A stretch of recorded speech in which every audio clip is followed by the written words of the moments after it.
Em biết và em biết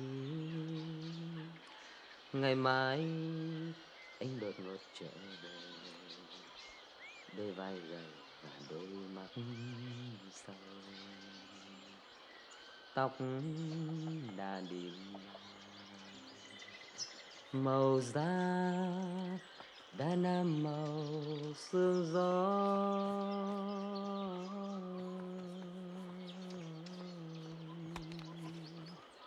Bởi chiến tranh, bởi chiến tranh không phải cho đùa.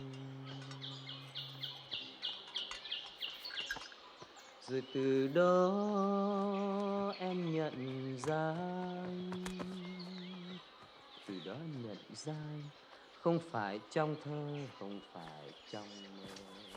Em trồm dậy chạy đến rồi khóc.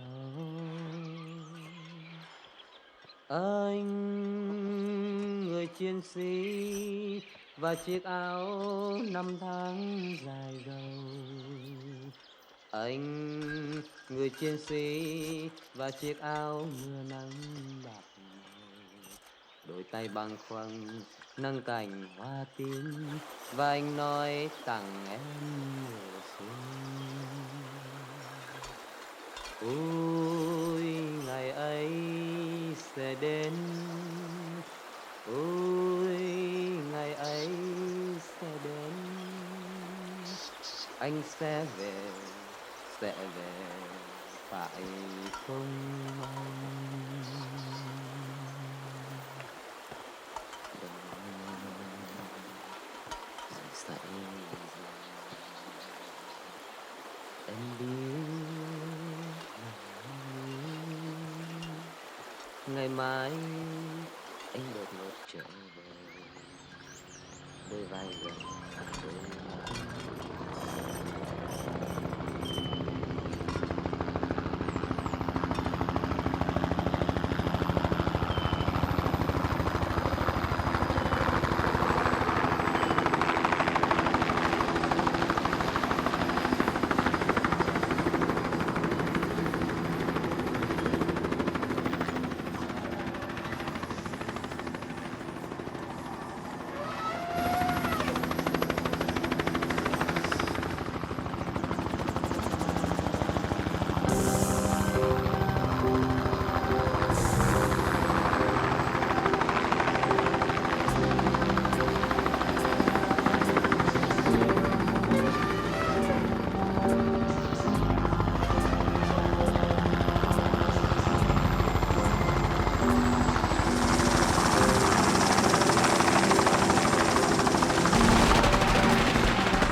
Вот, пожалуйста. Крышка.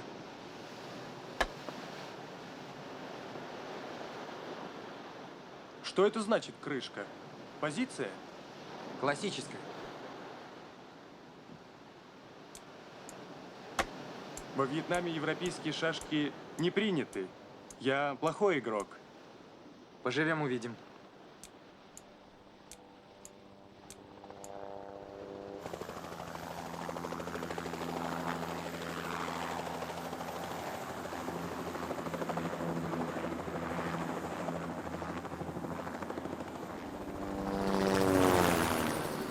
Это американский разведчик, плохая примета. Бейте. Так? Да. А мы вот так. Я, товарищ фон, всего лишь инженер-строитель. В отличие от вас, академии не заканчивал. Но в стратегии тоже кое-что кумекаю. Играйте. Кумекать? Что значит? Кумекать – это значит соображать. Я в армии сапером был. Так нас учили. Сапер ошибается один раз. Ясно?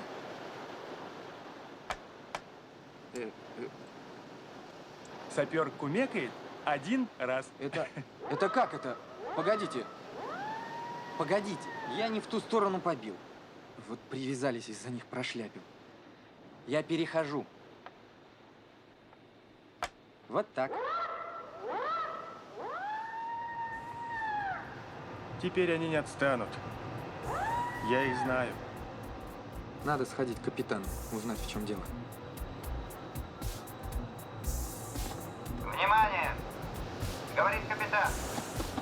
Всему экипажу приказываю на действия американцев не реагировать. Заниматься своими обязанностями. Повторяю. Всему экипажу приказываю на действия американцев не реагировать. Заниматься своими обязанностями. Всем уйти в надстройку.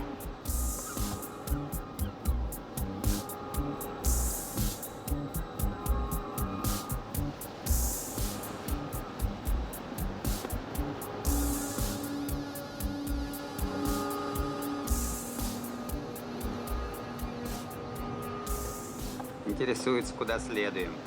Ответ: следуем по назначению. We are going to Haiphong Seaport. Спрашивают, что на борту. Генеральный груз. We have general cargo on board. Хотят знать, везем ли мы ракеты. Скажи просто нет. No, we don't have. Приказывают сбросить обороты. Желают проверить и убедиться в этом сами. Не имеют права. Это нарушение международного соглашения. You violate international agreement. Отвечают, во время войны права диктует сильнейший. Их нельзя обвинить в избытке скромности.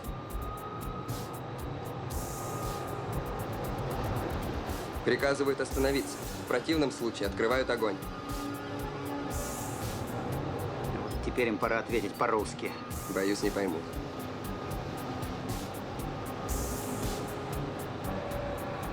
Тогда спроси, надо ли их понимать так, что от имени президента США они объявляют войну Советскому Союзу? Should we consider your reply as if you had declared war against the Soviet Union on behalf of the President of the USA?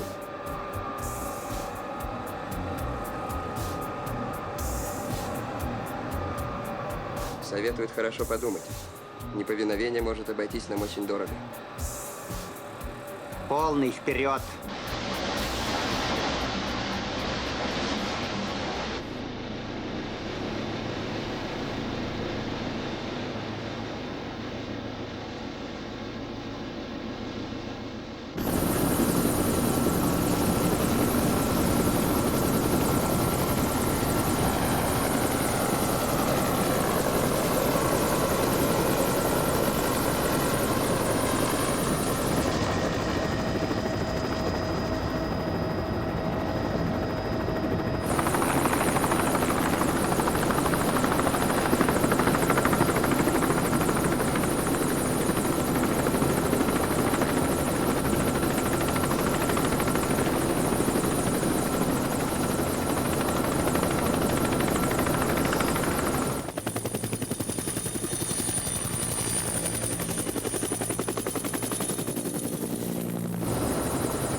Что, Юрий Владимирович? Рано мы праздновали победу над 7-м американским флотом, а? Не оставят они нас в покое. Извините, пожалуйста. Фонг, вас к телефону. Разгружаться идем в Холонг.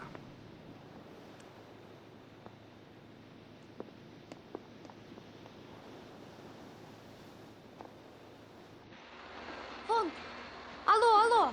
Фонг! Май, это я, Май. Ты меня хорошо слышишь? Да-да, а ты? Я тоже. Как у вас дела, Фонг? Нас заблокировали американцы. Мы идем к другому причалу. Мы уже знаем. Вы встанете на рейд и вас разгрузят ночью. Ты здорова? Да, у нас все нормально, не беспокойся. А у тебя? У меня тоже. Как сын? Хорошо. Он со мной, Фонг. Ты можешь с ним поговорить, позвать? Конечно. Фук так вырос. Очень похож на тебя. Давай его сюда. Сейчас, Фук, иди сюда. На.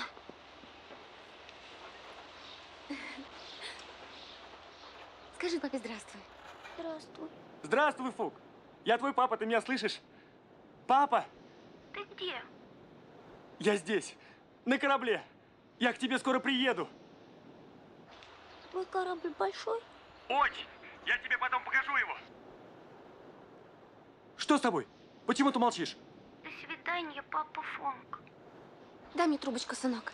Фонг, ты меня слушаешь? Все, нам пора прощаться, рация нужна. Ты не переживай.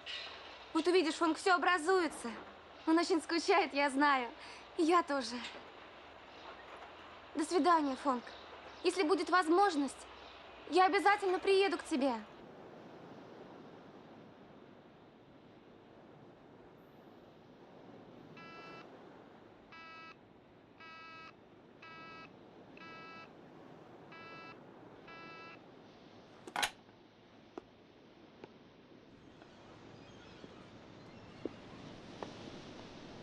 Что случилось? Я для сына чужой. Так это же естественно. Он же родился, когда ты был в Союзе. Так? У него еще будет время привыкнуть к тебе. Пошли.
Вот жизнь, а. Будто и войны нет.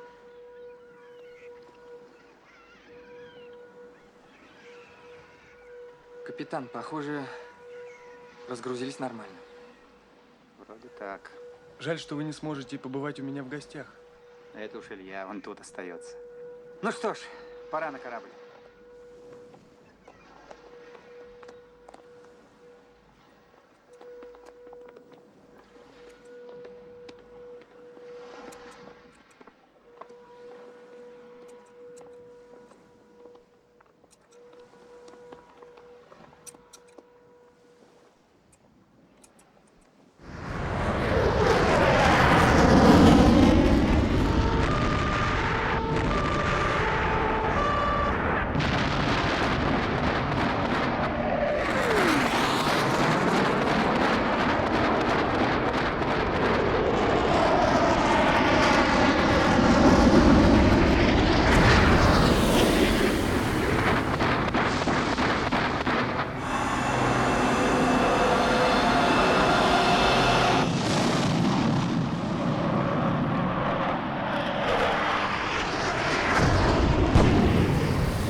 Давай!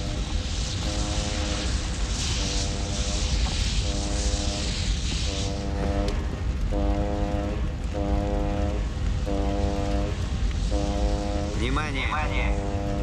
Приказываю всему экипажу. Говорит капитан. Говорит капитан. Приказываю Покинуть судно. Приказываю всему экипажу немедленно покинуть судно. Внимание! Говорит капитан. Говорит капитан. Приказываю всему экипажу немедленно покинуть судно. Покинуть судно.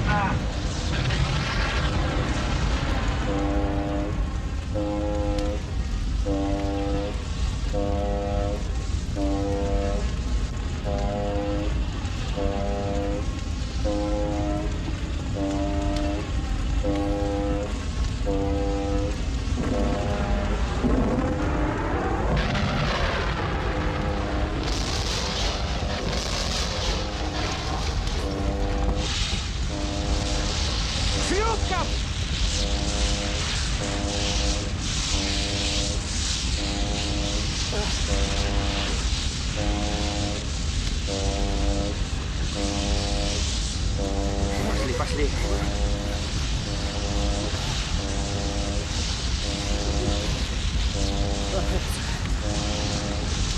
Илья!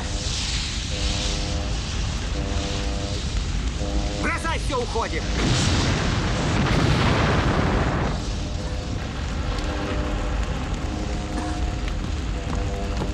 Юра, уходим! Быстро! Приказ капитана! Поздно! Уходим!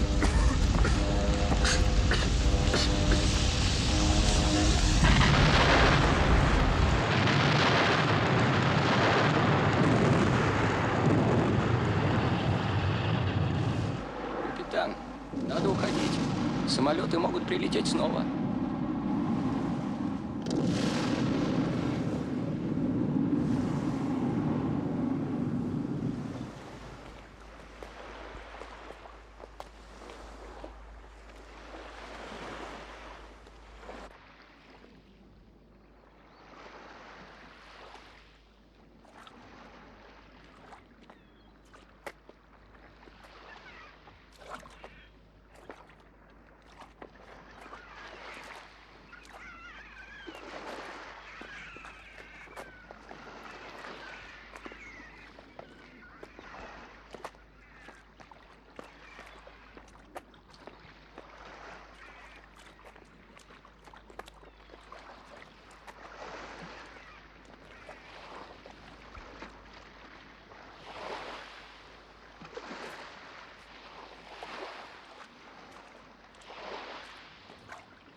Здравствуйте. Здравствуйте. Здравствуйте. О гибели вашего сухогруза уже известно Хайфонскому горкому. Вам выслан автобус, который встретит вас на дороге и доставит в консульство. А пока умойтесь, переоденьтесь. Пожалуйста. Спасибо. Большое спасибо.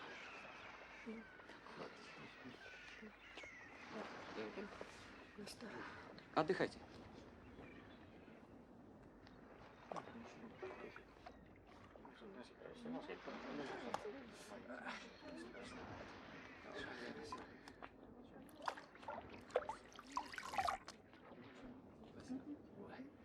Спасибо.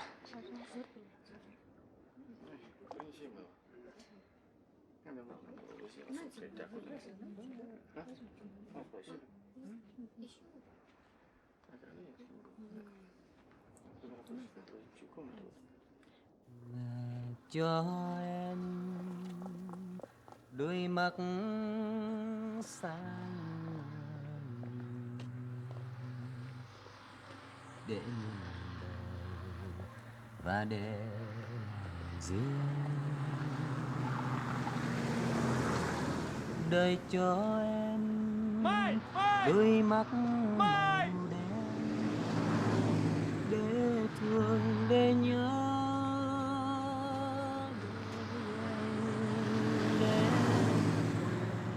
Стойте! đôi mắt em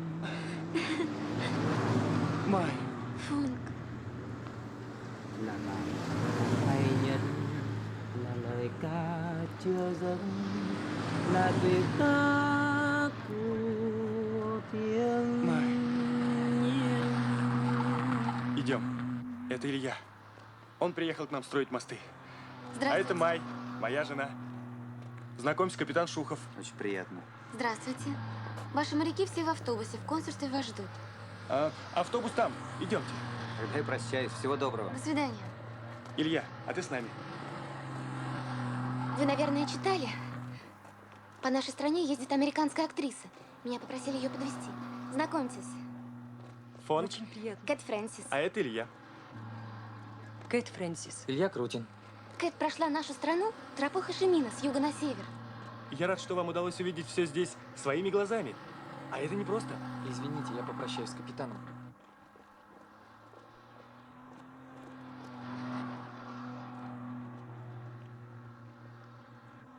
Ну,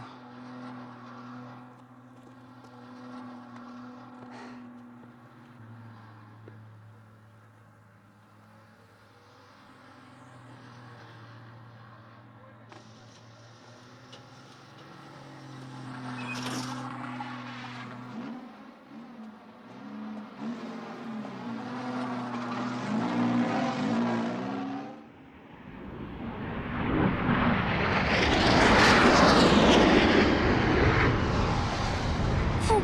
Там Фук!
Товарищи ополченцы, доставить раненых на пункт первой помощи.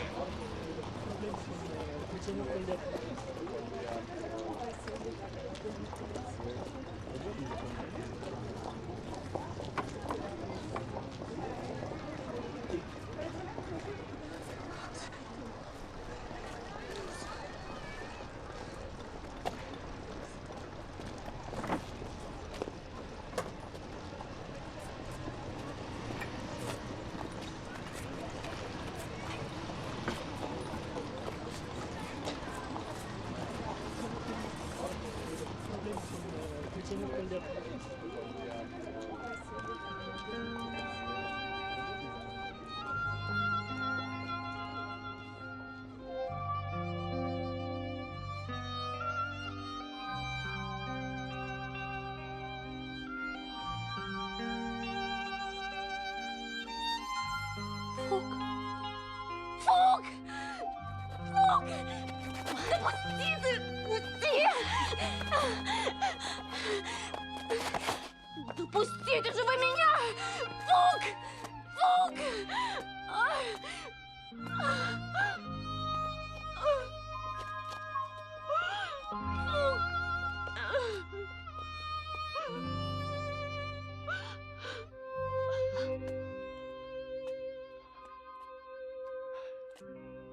Илья, как же так?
Три дня назад американцы объявили блокаду Хайфона, заблокировав минами все входы и выходы из порта.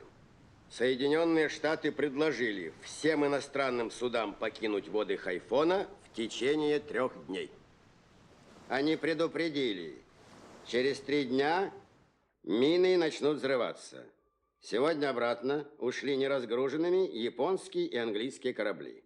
Моряки Советского Союза, Польши и ГДР остались. Большую помощь оказывают нам добровольцы. Созданные нами специальные отряды ополченцев ведут регулярный подсчет сбрасываемых американцами мин. Сколько они сбросили мин? По грубым подсчетам, около 1000. Расчет американцев прост. Хайфон единственный сейчас ворота, которые связывают нас с внешним миром. Без оружия, горючего и продовольствия, отправляемых из Хайфона по тропе Хошимина, партизаны юга будут обречены на смерть. Разрешите мне? Пожалуйста. Я считаю, в первую очередь, мы должны эвакуировать всех оставшихся детей. Так. Далее. Работу основных предприятий нужно перевести на ночное время. И, наконец, немедленно разминировать залив и порт. Одна из мин упала вот здесь, у берега. Необходимо ее обезвредить. Товарищ Фонг, делать это придется вам. Есть. Вы здесь пока единственный, кому это можно поручить. Простите, но вы, конечно, представляете, что это значит. Да. 90% смерть. 99. Но если у него будет толковый помощник, то только 50. Вы знаете такого толкового? Да. Кто это? Это я.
Вообще, движение корабля над миной, в ней срабатывает датчик. И она взрывается. А у этой мины своя особенность. Она срабатывает только после трехкратного прохождения. Но есть и другие варианты. Спасибо, товарищи. Спасибо. Так, слушаю ваши предложения. Есть одна мысль, но рискованная. Провоцировать взрывы сознательно. То есть? У нас есть малые катера. Носиться над минами по заливу на большой скорости. Наивно. Малых катеров у нас не больше 20.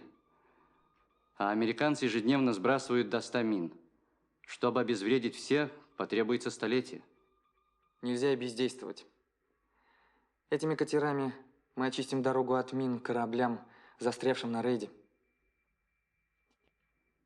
Да. Правильно, у нас нет другого выхода. Вы подберите добровольцев. Поручаю вам возглавить отряд по разминированию порта и залива. Есть. А комиссии думать. Искать более серьезный и безопасный способ. Рисковать людьми мы не имеем права. И решать это надо в самый кратчайший срок.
Удачи. Счастливо, Фанк.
Где мой сын? Прошу тебя, верни его.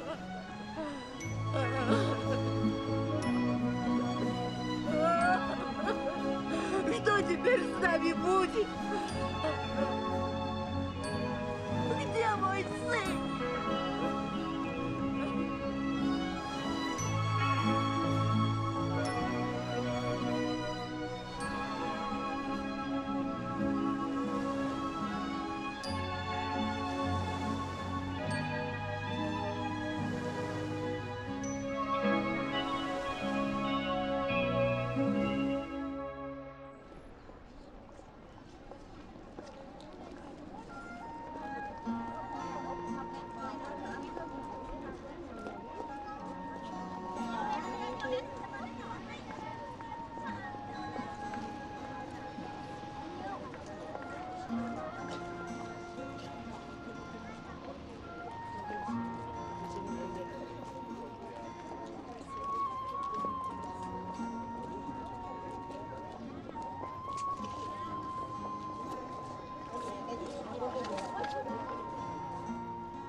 Здравствуйте.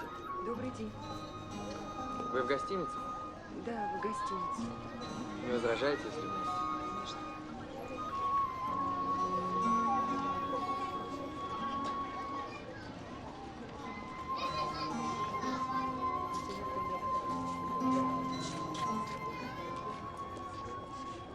Поразительные люди.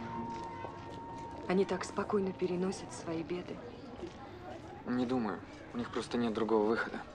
30 лет их заставляют воевать. За это время выросло целое поколение, которое кроме войны ничего не видело. Они не представляют себе другой жизни. Понимаете?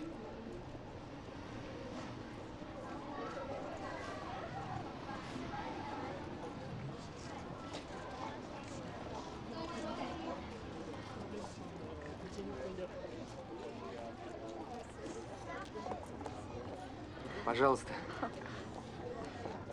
Спасибо. А что вас заставило приехать сюда? У меня дома двое ребят. Лёша и Ваня. Лёшке 7, а Ване 5. Но мы чаще воспитываем их словами, читаем им книжки. Они требуют от нас поступков. Поступков. А вы надолго? Я строитель. Строю мосты, а их здесь много разрушенных. Я слышал, вы уезжаете. Да, завтра домой. У меня там тоже дочь. Что это? Сегодня утром саперы очистили вход в порт от мин. Это гудки в знак благодарности им.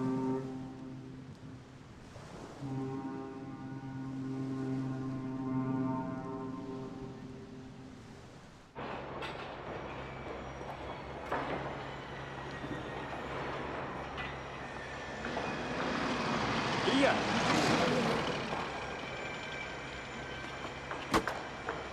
Еле тебя нашел. Привет. Здравствуй. Ну как дела? Нормально. Как у тебя? Все в порядке, все нормально. Ну что, сколько сейчас времени? Нас ждет Май. В 2 часа конференция. Едем? Едем. Товарищ Зум, можно вас на минуточку? Хорошо. Будьте добры, я еду с другом, а вы остаетесь за меня. Договорились? Вот чертежи. Пошли. До свидания.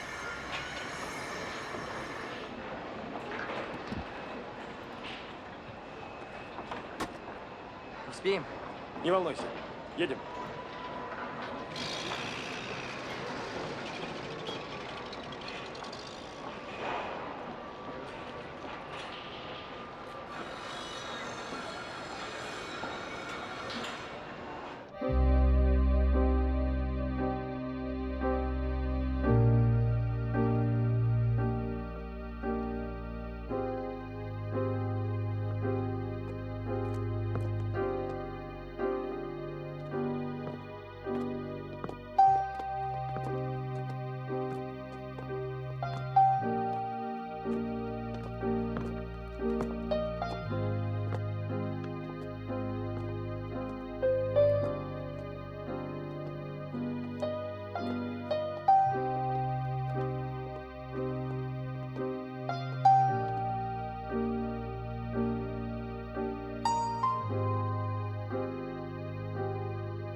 Ваше имя? Рой Джонс. Место рождения? Штат Индиана. Образование? Высшее. Где были сбиты? На юге Вьетнама. Ваша прежняя профессия? Профессиональный спорт. Кто ваши родители? Отец врач, мать преподаватель музыки. Вы женаты? Да. Как вы думаете, почему американские летчики назвали эту землю координатами смерти? Потому что эта проклятая земля для многих из нас стала могилой. Как вас зовут? Джек Паттерс. Сколько вам лет? 30. Думали ли вы стать военным летчиком? Нет, я увлекался архитектурой. Что вам помешало осуществить свою мечту? Война. Ваш любимый писатель? Фолкнер. Сколько у вас вылетов? Около 40. Где были сбиты? Винлин. Это на юге. У вас есть дети? Дочь.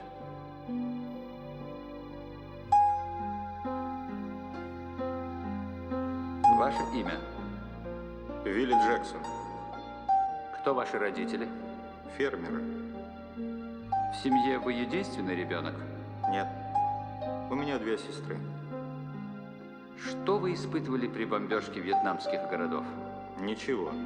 Я к этому привык. Ваше образование? Школа, военное училище. Любите ли вы читать? Нет. Ваше хобби? Охота. Что вы хотите в настоящий момент? Снова летать. Как вас зовут? Звали Дэвид Маклейн. Место рождения? Нью-Йорк. Ваши родители? Я их не знаю. Семейное положение? Холост. Самый счастливый день вашей жизни? У меня его не было. Сколько вы сделали вылетов? Это был 4-й. Имя? Майкл Куин. Социальное происхождение? Из семьи служащих. Что вас побудило бомбить вьетнамские города? Приказ. Я военный летчик. И ничто другое? Нет. Вам тоже говорили, что Северный Вьетнам хочет захватить Южный? Да, но меня не интересует политика. Сколько вам платили? $1000 за каждый вылет. Самый счастливый день в вашей жизни? Первый взлет. Что вы испытали при падении? Позор.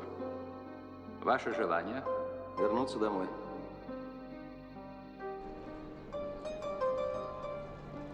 Ваше имя? Майкл Смит. Семейное положение? Холост.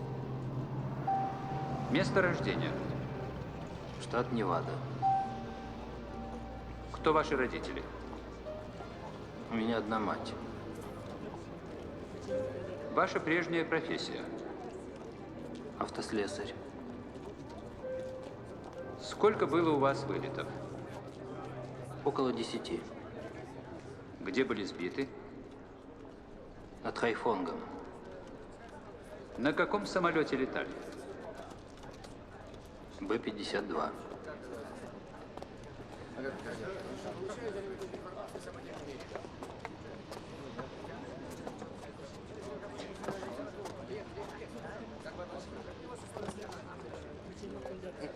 Скажите, жалеете ли вы о содеянном?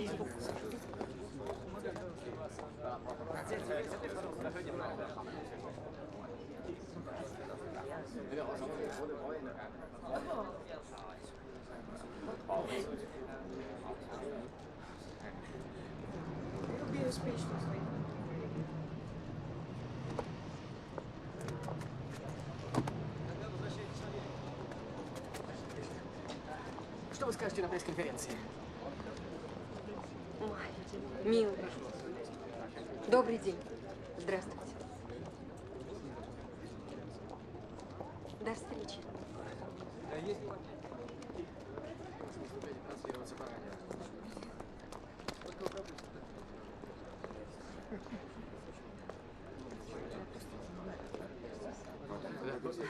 Разрешите? Да, будьте любезны.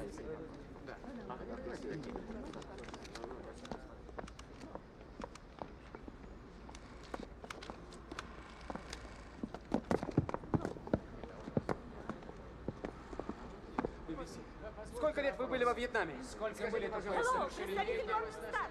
Почему вы стреляли? Здесь обращались.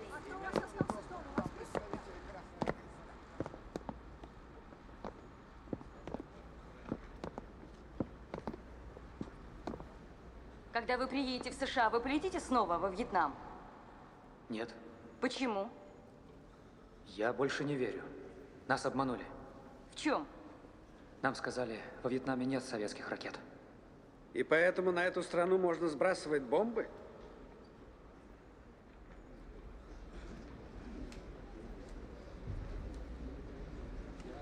Вы считаете, что Соединенные Штаты неуязвимы? Да, считаю. И не делайте из меня дикаря. Мы выжигали только коммунистическую заразу Северного Вьетнама, который хочет захватить Южный. У вас 2 девочки и мальчик. 6, 8, 11 лет. Да, так. Скажите, вам бы хотелось, чтобы их постигла участь вьетнамских детей? Моим детям это не грозит. Вы признаете, что действия американцев во Вьетнаме носят варварский характер? Да. Я увидел здесь, что юг и север – это одно целое. Я убедился в том, что нельзя победить народ, который борется за свободу. Невозможно поработить людей, готовых отобрать хлеб у своих детей, чтобы прокормить нас, пленных, тех, кто пришел сюда с оружием.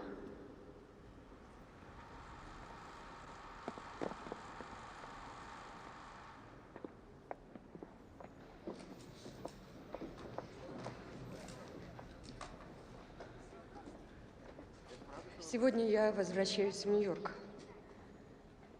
Там я попытаюсь доказать, что эта война ничего не принесет моему народу, кроме позора. Я заявляю прессе, солдаты Соединенных Штатов воюют здесь в основном с детьми, женщинами, стариками. Я расскажу американскому народу о партизанах Кути, которые прорыли под землей 250 километров туннелей и там живут, женятся, рожают детей.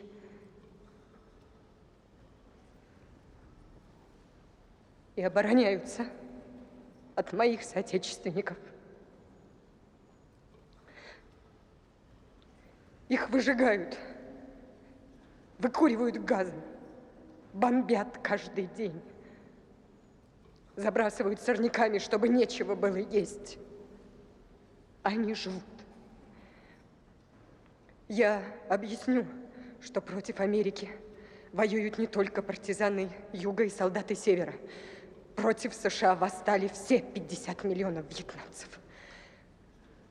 Я прошла тропой Хошимина, изъездила города и деревни. Я видела это сама. Старики разбирают развалины. Дети ходят в разведку. Женщины стреляют из винтовок по самолетам. А у зениток стоят даже буддийские монахи. И не зря американские летчики назвали эту землю координатами смерти. Во Вьетнаме я поняла, если бы этой стране никто не помогал, если бы Россия вдруг перестала поставлять для ее защиты оружие и продовольствие, эти люди не сломились бы. Они воевали бы еще 8, еще 80, еще 800 лет. Но их никогда не поставить на колени. Я хочу спеть. Вы разрешите? Эту песню Я написала недавно, мне не хочется, чтобы ее переводили во время исполнения. Я переведу ее содержание сама сейчас. Если во Вьетнаме не останется ни одного живого человека, с американцами начнут воевать слоны. Если истребят слонов, американцев будут клевать птицы. Уничтожит птиц. Солдат Соединенных Штатов примутся жалить муравьи, пчелы, пиявки. А исчезнут животные, змеи, птицы, все насекомые. На земле Вьетнама станет бурно расти трава. Расти до тех пор, пока не задушит и не обовьет последнего убийцу. И как нельзя разрубить пополам ладонью воздух, так невозможно искусственно разделить вьетнамский народ. Эти люди, их вечно зеленая земля, бессмертны.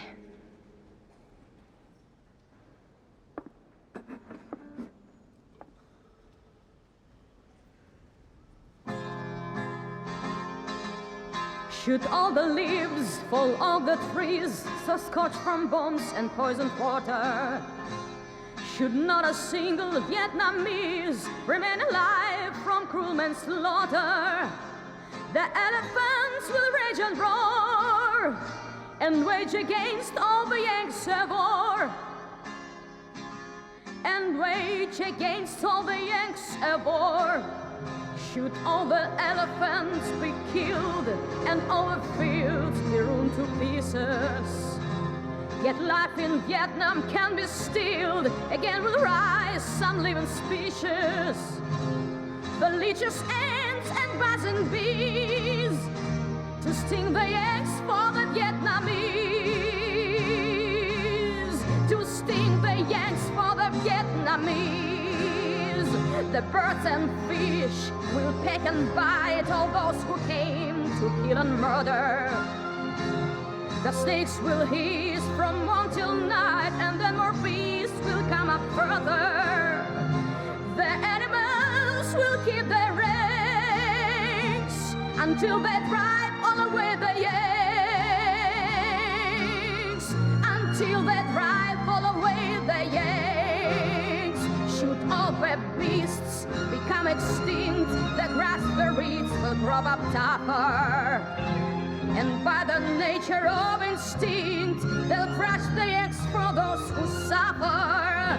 You cannot slash and have the breeze, not split the land of the Vietnamese, not split the land of the Vietnamese.